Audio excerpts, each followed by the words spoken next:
جب مسلمانوں کا یقین تھا کہ اللہ زندہ رکھ سکتا ہے تو خدا نے اتنی لمبی چوڑی کہانی کیوں لکھی؟ خدا نے ہمیں نصیحت بتائی ہے کہ خدا نے حجت کو زندہ رکھنا ہو، زمانہ گزرتا ہے، حجت کی عمر نہیں بڑھتی، حجت اتنی ہوتی ہے۔ یہی وجہ ہے کہ غیبت کی کتابوں میں لکھا ہے کہ جب ہمارا قائم ظہور کرے گا تو وہ 35 سال کا جوان ہوگا۔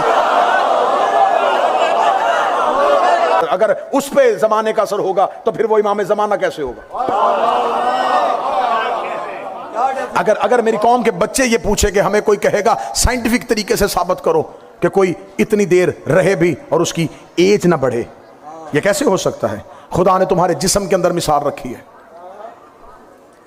سر پہ بھی بال ہیں، بھویں بھی ہیں، ابرو بھی ہیں، ایک بدن پہ سر کے بال، بھویں اور ابرو، خوراک پورے جسم پہ ایک جیسا اثر کرتی ہے۔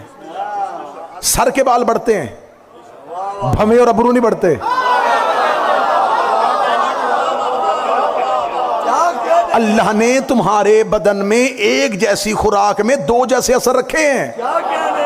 تو اب پتہ چل گیا نا کہ اگر اللہ بدن میں ایک خوراک میں دو اثر رکھ سکتا ہے تو خدا نجس اور طاہر بدن میں فرق کیوں نہیں رکھ سکتا؟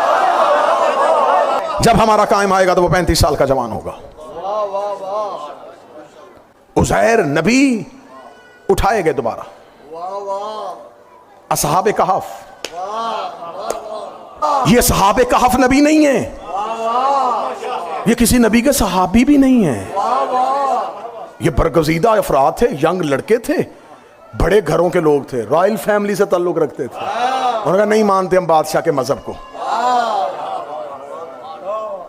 شہر میں رہیں گے قتل کروا دے گا، چلیں چلتے ہیں کہیں۔ رجت کا عقیدہ قرآن کا عقیدہ ہے، ثابت ہے اللہ کا مردوں کو دوبارہ زندہ کرنا۔ جا کے قرآنی آیت سے اشارہ لے لینا۔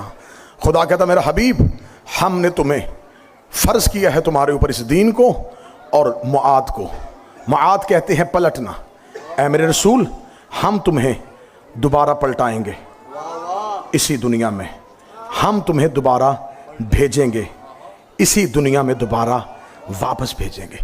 محشر ہے اللہ کا ساری انسانیت سے حساب، رجت ہے مظلوموں کا ظالموں سے قصاص، ہر ظالم سے قصاص لیا جائے گا۔ اگر وہ زمین پر بدلہ نہیں دے گا تو آسمان ممکن نہیں، کیونکہ آسمان پر